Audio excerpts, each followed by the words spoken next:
Good afternoon, everyone. It is Grandmaster Jose Torres, and I am coming to you live from the Martial Arts Experience Studio. I know it's been a little bit of a while since I've been here. We've been busy promoting Killer X, and that's for another show. That is for another show. But we are so excited today to have an amazing guest. I'm so blessed to have her have the time to fit us in her busy schedule. So without further ado, our amazing guest for today is the amazing, the beautiful Rochelle Ashana. How are you, ma'am? How are you? I'm doing great. How are you? I'm doing well. I'm doing well. I'm so glad we were able to make this happen. Yes, me too.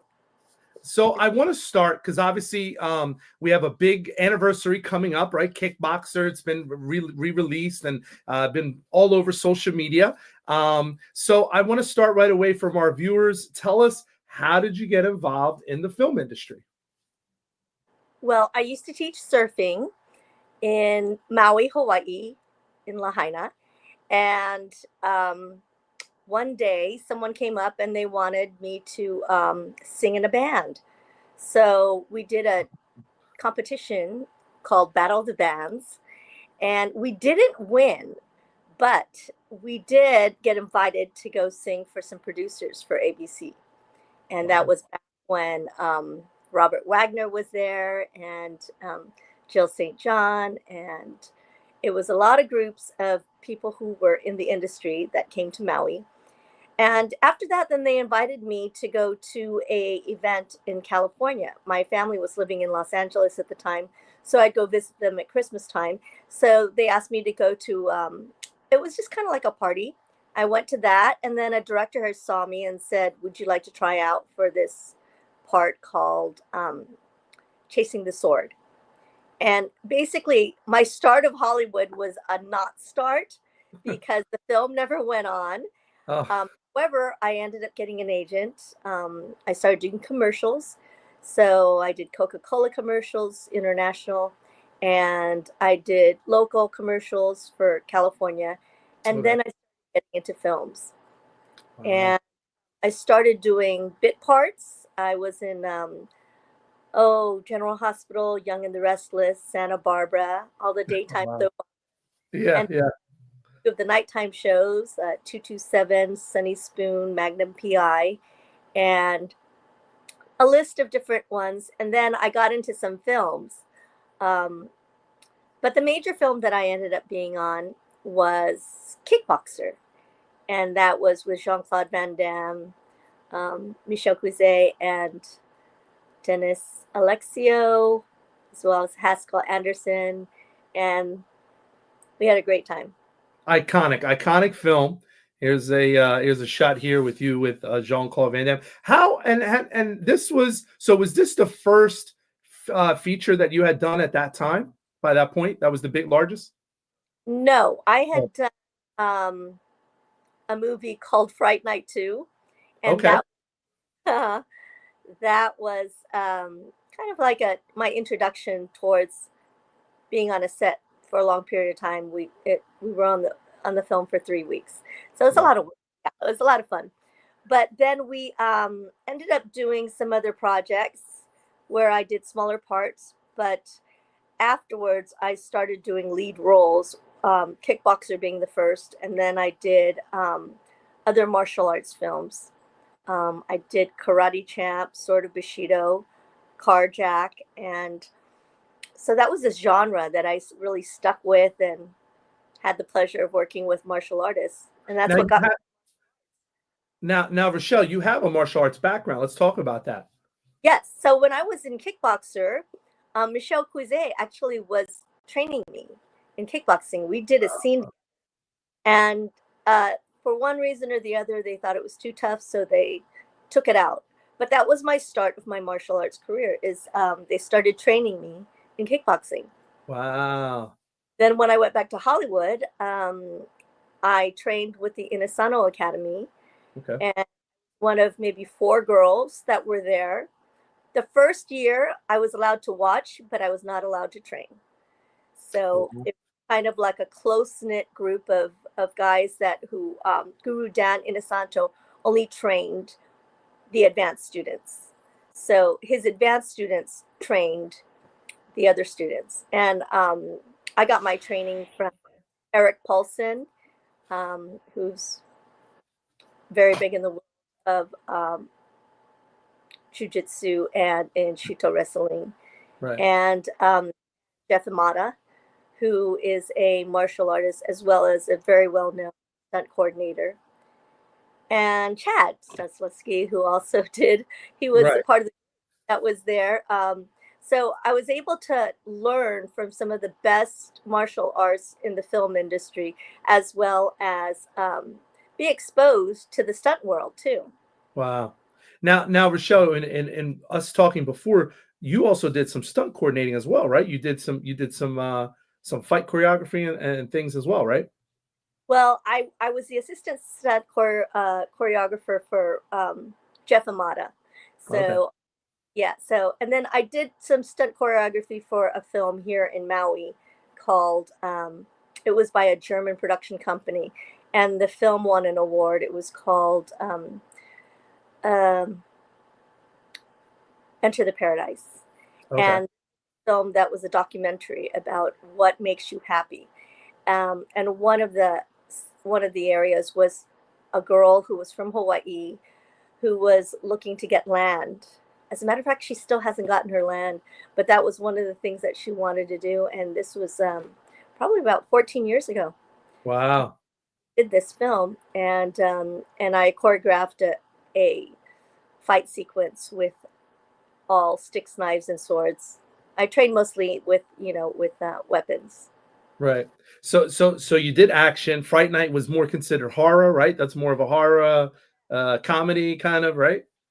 Yes, yes. So the action part, what happened is I segued into doing stunts after my acting career. Uh, Oh, and I thought stunts was so much more fun because everybody was always training, they were having a good time. They'd be backstage and they would be having, they'd play card games and things and they would train on set.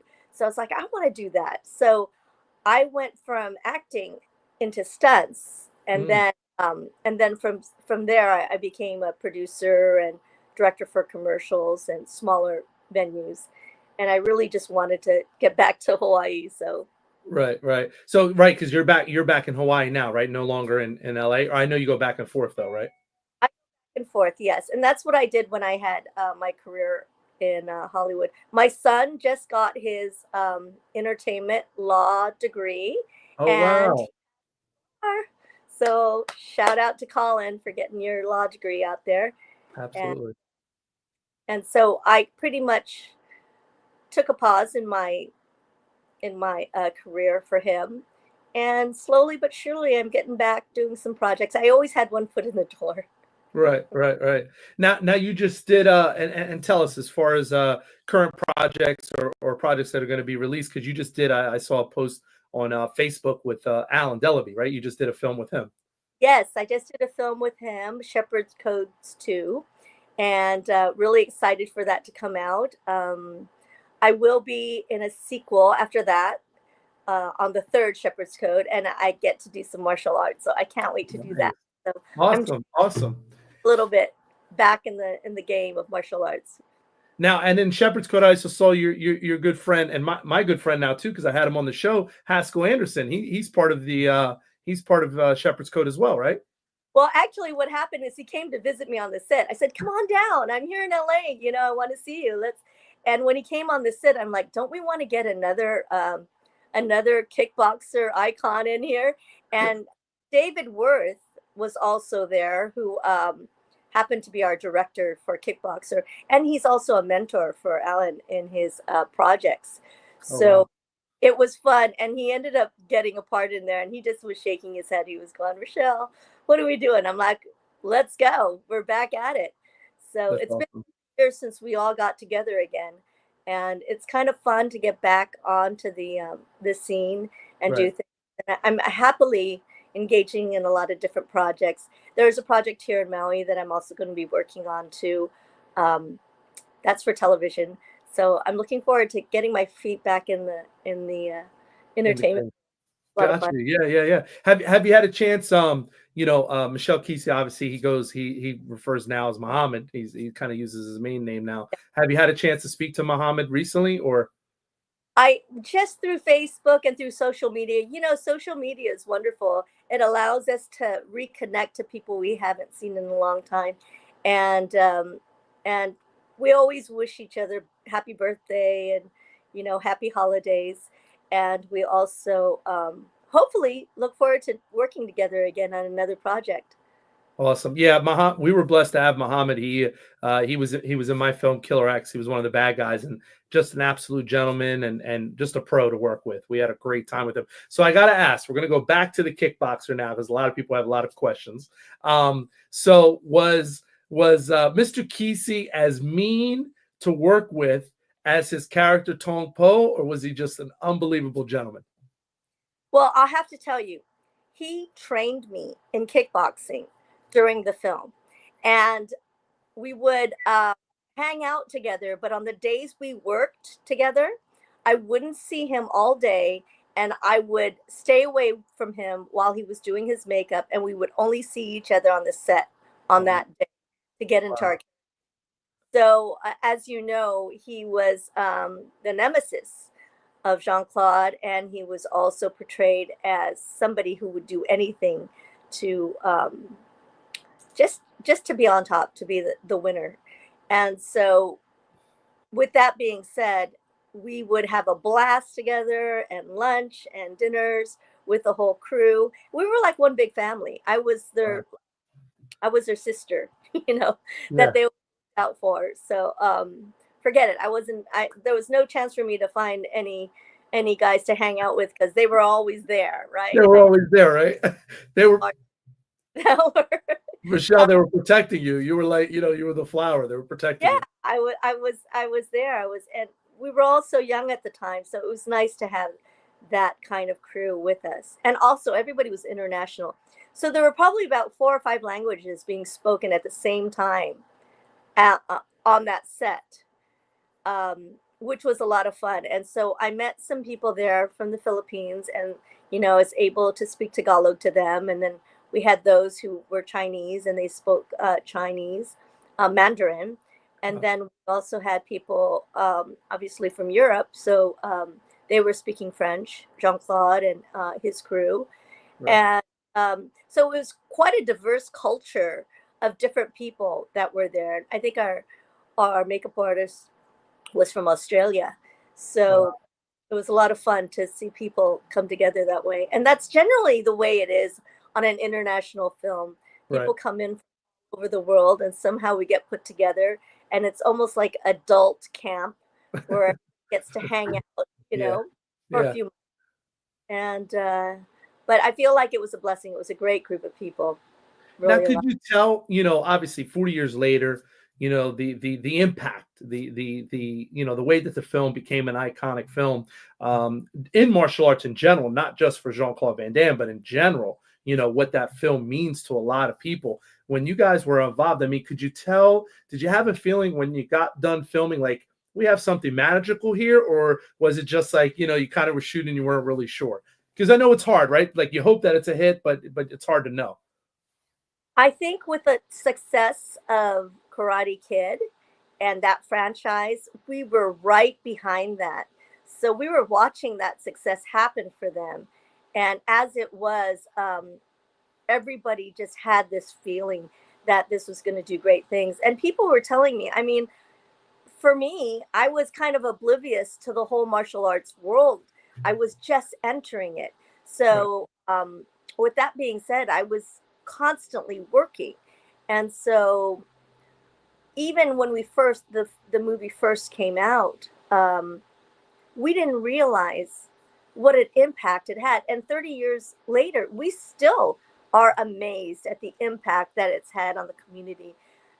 Feeling very blessed to be part of it, but also, you work on a project, you work hard on it, you do the best you can, and then it takes a team to get it together and make it what it, as well as some incredible marketing.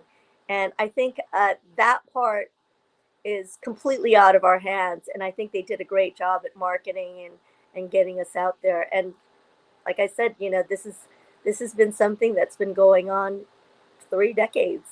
Right. Yeah, yeah, yeah. And still, I mean, like I said, I know just did a re-release and steel book and some other things. If you can recollect, what do you think, was your toughest challenge filming for you as an actress, during that time with that film at that film production? Is there one thing that stands out that you're like, man, that was so tough to do, or, whether it was emotional or physical, whatever it was? Yes. I think one of the challenges was the very first part of the scene that we shot was the last scene, where Oh, we were in the pit, and that was hard because every day we would go into this enclosed set, and they would have the torches. okay. When you left after 16 hours with those torches, your nose would be black, your hands would be grimy, thing was like dusty, and they had to have dry ice around us all the time. So Wow. conditions weren't like the greatest. Um, the other thing that was really hard was she's getting just being away from home for such a long period of time. Right. Right. We were gone for a couple of months. I mean, but it was wonderful. I think traveling around the world and doing films is, I would say, it's the best way to be able to experience other cultures, because then you have people who are from there that take you off set and do fun things, and you get to learn about the culture in its own space. So and I learned so much about Thai people. I just adore them. They're fabulous people, Wow. and culture over there as well. We shot in Hong Kong and in Thailand, Wow. and ADR in Hollywood. So you're Rochelle, all, do you remember how long the shoot was for Kickboxer from start to end? I think it took a couple of months for us to do production. Okay. However, art took a little bit longer. So I would say, and I went straight into another film after that while they were Oh getting, wow. yeah, Okay. I did a film, and this is probably off the subject, but after every day when I would get off the film, I would dress up in a green tank top with military pants at the Regent Hotel and the Oriental Hotel, and have my hair down with a bandana. I was like, I wanted to be a guerrilla warfare to get myself out of the scene of Right. Right. very submissive type of person. Yes. And the director saw me and said, "Hey, I'd like you for my next film," and being like Wow. a warfare type person. And Right. that's films back then. You would just go Wow. to um, the Regent Hotel or Oriental Hotel in Thailand, and it's the same thing in Hong Kong. You would go to the Regent Hotel in Hong Kong, and that's where all the directors and the producers would hang out after they'd shoot. We'd all kind of like gravitate in the same area. So there was some major celebrities and things all working at the same time over there. I know Conan Lee, Jackie Chan, and Cynthia Rothrock. They would all be hanging out, finishing their projects, and so we would all like kind of, and that's kind of like something that only happened during that time, that period of time, you Right. know. Right. Yeah. Now, how close? Because I don't want to harp too much on Kickboxer, but with the iconic status that the movie is, how close was the character of Mylee that you play? Because obviously you're very well known for that now. How close, as an actress to the real person, was you? Did you have to kind of become that more submissive because that's not your type of, you know what I mean? Much more stronger Right. guerrilla warfare type. Like how difficult was that for you to change? Well, I think at the time, and being so young, I was very naive, and I was very submissive to the industry, where I would allow the industry to dictate how I would do things. And as you get older and more mature and more experienced, you start realizing, well, you know what, I want to do it a different way. And so most of the roles that I did at that time was I was kidnapped, captured, rescued by a hero. And that was where Asian women were Right. able to get parts. Um, and I also had to have a very thick accent, which was just something that I manufactured at the time. Okay. So, but at the same time, a part of Mylee is a part of me, of who I was when I was younger. Wow. But at the same time, you did not see the tough side of me because that was, put on the cutting room floor. Right. But they had a fight, and that's where I became in love with martial arts. And nobody knew what kickboxing was at the time. So now when I hear people saying that they're going to do Muay Thai or kickboxing, I just giggle because because of Right. us, they Right. know what it is now. Yeah, yeah, absolutely. The way that you were first introduced to everyone in that, obviously in the shop, in your shop that you had, and Van Damme is sent, was so iconic. Even as me as a young man growing up watching it, it was it definitely left an impression. And watching that movie and that, but your character was a little bit different than some of the other, Van Damme actresses. I think Mylee was portrayed, you know what I mean, in a certain way, and I felt that they kept it positive. You know what I mean? Like it wasn't some of the other things that you've seen in some of his other films, and they're very tasteful. I thought so. Yes, I think so too. I think the relationship that we had was based on such a strong friendship that we had, and like I said, everybody was very close to each other on the set. But what gravitated me towards this role was that she owned her own store. Mylee had her own store. She Yeah. was an independent woman, yet she was also able to help her uncle, and and her heart is her heart. Sometimes you just fall into your situation, which is what happened to her. Right, Where right. Here's a picture of you with Dennis, and I think this is right the first time in the flower shop, I believe. This right, picture here. that's at my store. Yes, yes, yes. And this is at the fight, I believe, one of the fights. Yes, and Who came up with Naksukao? Who came up with that? oh jeez, I you know it's been a long going joke for the longest time. um and the crew has kind of like has fun with it. But let me get back to what you were saying as far as the that scene Yeah. where is a lot of people in that scene. They were from Thailand, and people who were in the audience were also fighters, authentic Muay Thai fighters. Right, right. When they watched the fight, the very first takes, you know, they they didn't know they had to clap. They didn't know they had to do certain things. They were told they were supposed to do it, but they really had a natural response. So Wow.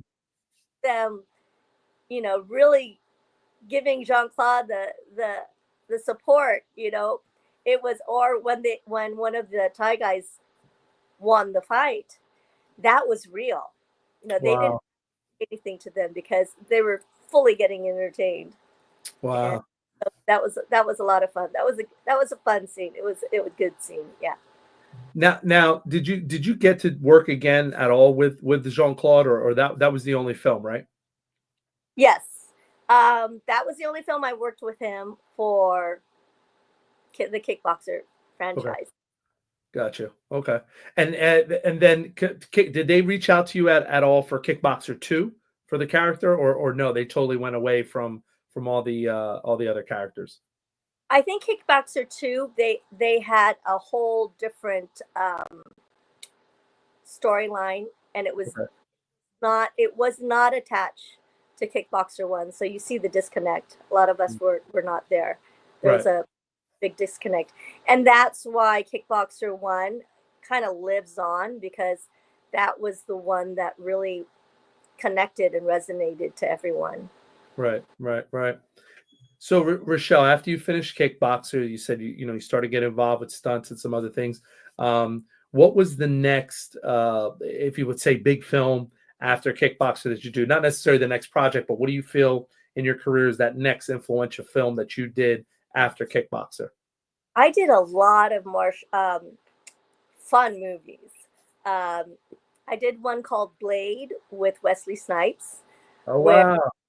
Blood Club, and uh, I took two meat hooks, and he's also does Jeet Kune Do. So he's like, one day we were in a Chinese restaurant with all the stunt people, and he goes, Rochelle, I'm going to have you get some meat hooks, and you're going to attack me, and then I'm going to take my silver bullet rifle, and I'll blow you up into a million pieces. And I was like, yes. I mean, my Wow.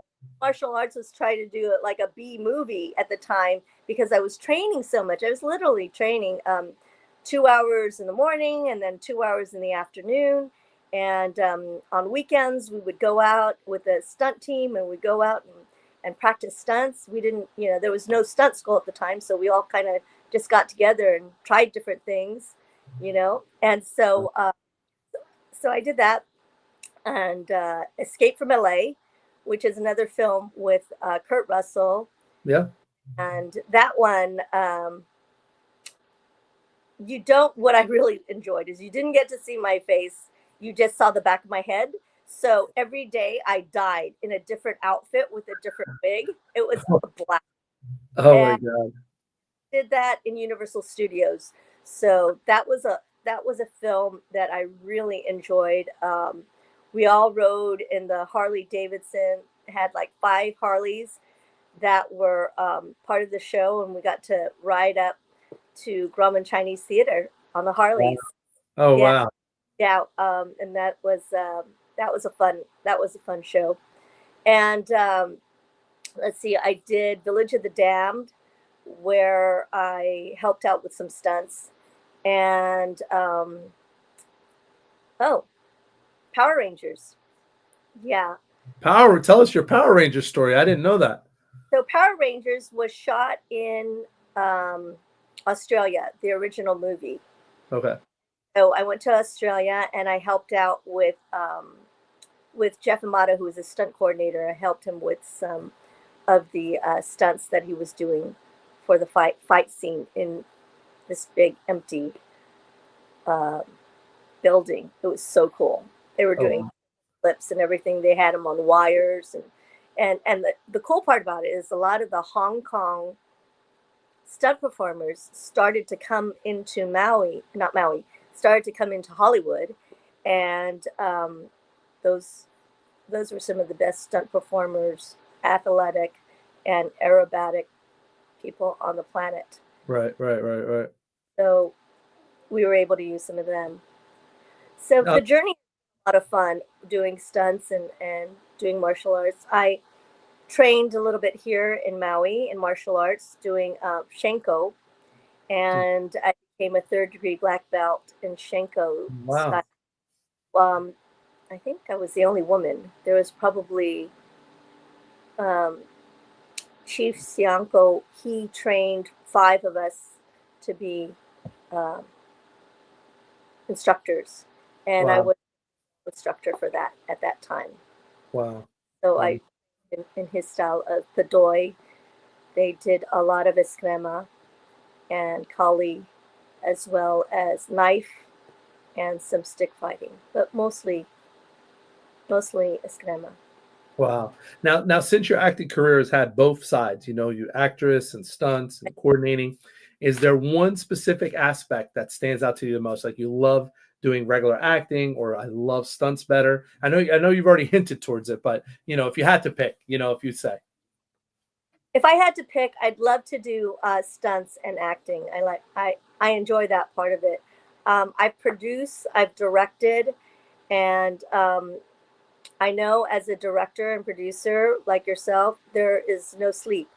right, I do like some sleep, and I just feel the creativity that I have is I've always wanted to be more on the backside of the camera, but I'm constantly being put in the front, so I guess that's where I live.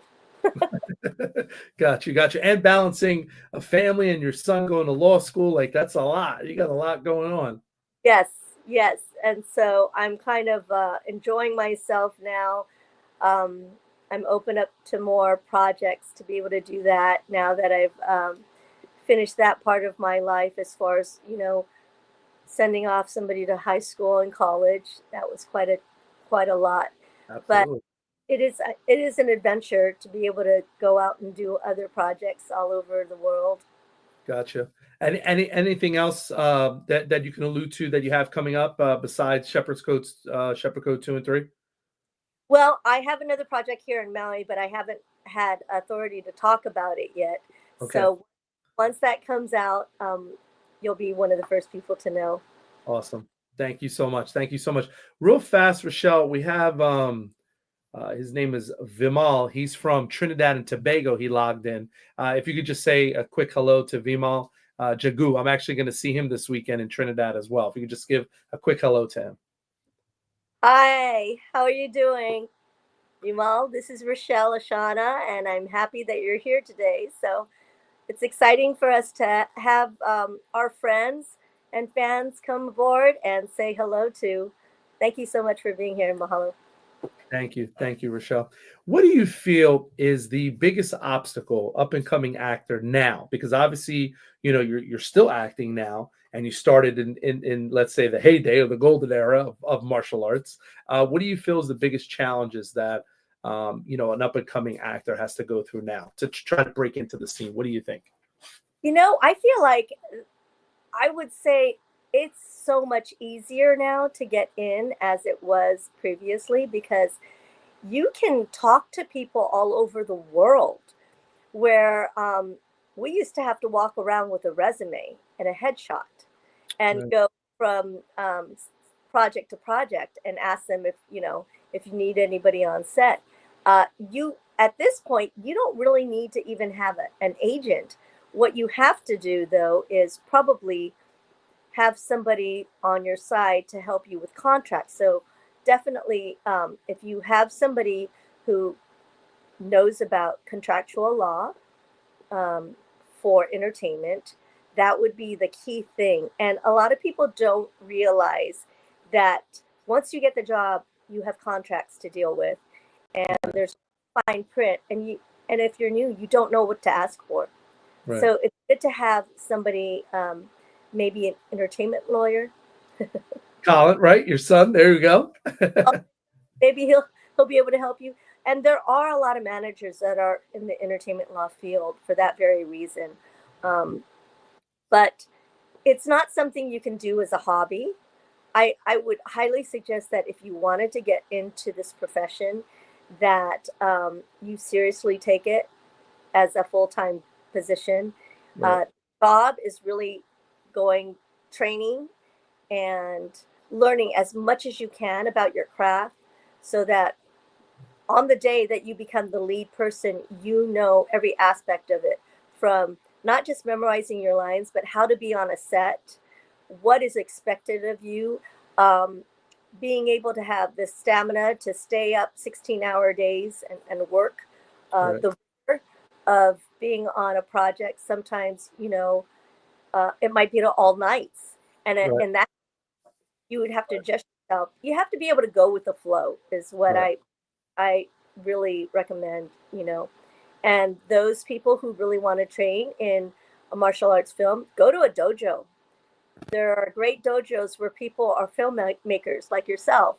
Um, Chad, Chad's also a filmmaker, Chad Soliski, who did The Wick. Right. Uh, yeah, and he he also has classes, and the Inosanto Academy over in Los Angeles has classes where a lot of the stunt coordinators go there and look at people. So Wow. it's good to get into, if you want to do martial arts, is to practice your martial arts Right. and surround yourself in an area where, and you'll have to gravitate towards the area where there are films being produced, Right. like in your neighborhood or also in Hollywood. Right. Right. Now you said you're doing a project in Hawaii. How is the film industry in Hawaii? Is it growing now? Is it budding more? Is it, what's the status that you feel, your opinion? In my opinion, I would say there are a lot of smaller projects going on now where people are doing independent projects and then submitting it, because now we have Netflix and Right. Hulu, and you can submit your projects to them. Not only do you have to have somebody to help produce it for you, but you can actually find sponsors. And there are a lot of people who want to sponsor projects. So if you find the right ones in Hawaii, you can get some projects done. And we have, I would say Hawaii is a place where people like to retire from the film industry. Okay. Some of the best of every category: lighting, sound, editing, camera work, that end up being here Right. in Hawaii. And then, but they still want to play. So I'm working with some of those people who, you know, want to live in paradise, but still want to have one foot in Hollywood. Right. One, Right. Right. one foot, one foot in Hollywood. So Hawaii is the place to be. That is what you're telling me. That means I have to make a trip out there because apparently all this is going on. Yes, but the cost of living is expensive. The cost of producing is expensive as well. Right. Uh, I think as far as productions go, you have to have a fairly good budget in order to be able to produce here, unless the people are all local and you live Right. here. It's Right. very to have the costs for everything is just crazy. Yeah. And I think that goes back to what you were saying is the availability now of things. Even with our project, we had a very small budget, but we were able to access a lot of different things. And like you said, become ready for set. It was it's very difficult, right? Having your lines, knowing your stunt choreography, knowing where everything's supposed to be, and then if you're producing, you're trying to run everything else, and it's a lot. It's really really a lot. And I think that you do have to be well versed in your craft and understand what's happening and understand what everybody else's job is, right? To just kind of so you could help facilitate this whole thing. That's right. And every time I do a project, I always keep like a book. Um, I want to. It's just a plain black book, and inside of it, I'll put notes in there according to what I have to do, where I need to be standing, what my lines are for that particular point, and then in that book, I just kind of like give myself notes for everything. And back in the day, we had this thing called Polaroids. Polaroids, I know them. I would take the picture of what I was supposed to be wearing and I'd put it in there so I would help with my own continuity. Because a lot of times you would do part of the shot, at the beginning of the week, and then you'd come back to that location 2 weeks later and you don't, remember exactly what you look like. So I would help continuity by keeping track of my own hair and makeup and outfits and things like that. Yeah. Wow. Wow. No, that's great advice, and I think it's hard. I think a lot of people has aspirations, but sometimes they don't have that follow through, right? To keep working and to keep grinding because it is a grind. It's an absolute grind. So, Rochelle, what do you want? As now you're into this next facet of your career, and moving on, and like you said, kind of doing your own thing. Is what do you want to be most remembered by as far as your legacy in the film industry? What do you want to be most remembered by? And that's a tough question. Everybody has different answers to that. Well, I want to be remembered as an Asian actress who did what she had to do so that our young girls today could be authentically themselves. Mm. Back in my day, you had to just take whatever you could in order for you to be able to be on camera, which meant that, we didn't have a lot of choices back then. If you were in Screen Actors Guild, only 10% are women. And out of that, only 10% are Asians. Wow. And so we're the 10th of the 10th percent. And I would just say, if this is your dream, there are going to be some roles that you might not want to take. But the fact that this movie, Kickboxer, was very, very prevalent in a time where women were trying to make a stand for being independent, that I hope that I was able to show an independent woman who had the softness and ability to help those around her as well as take good care of the guy she cared about. Yeah. So that is something that I hope women today will value as well as back in the day. So keep working hard and strive for what you believe is right. And that's hopefully my legacy. Awesome, awesome, and a great legacy, there, no doubt. I mean, Kickboxer has obviously stood the test of time. You've stood the test of time. Your character, Mylee, and all the great work. Again, there were some films that you mentioned I didn't even know, that you were part of. So, again, congratulations to you and all the work that you've done. I want to thank everybody who got to tune in tonight and follow us during this journey. Me and Rochelle have been talking a little bit, and we were trying to get this scheduled, I think, a couple months ago. But our my schedule, your schedule, it was very difficult. So I really appreciate you taking the time to come out tonight and to talk to everyone. I hope everybody, keeps this interview very precious because, you're part of my childhood. So this meant a lot to me to have this opportunity to talk to you and have you on the show. So I want to thank you myself. Thank you so much. It's been a great pleasure. And I wish you luck in all your projects that you're doing. Good luck on your next film. And let's keep on making movies. Absolutely. Ladies and gentlemen, thank you so much for joining us tonight. I hope everybody wishes Rochelle a safe holiday, Thanksgiving. Enjoy yourself. I know I wish I was in Hawaii because it's probably a little bit nicer than New Jersey. Cold now, but that's okay. That's okay. But again, this is Master Torres signing off. Rochelle, wave to everybody. Thank you so much. Everybody have a great night. We'll see you. We have a lot of shows coming up, and we'll be posting our new schedule coming up with our newest guests. So have a great night, guys. Thanks for joining us.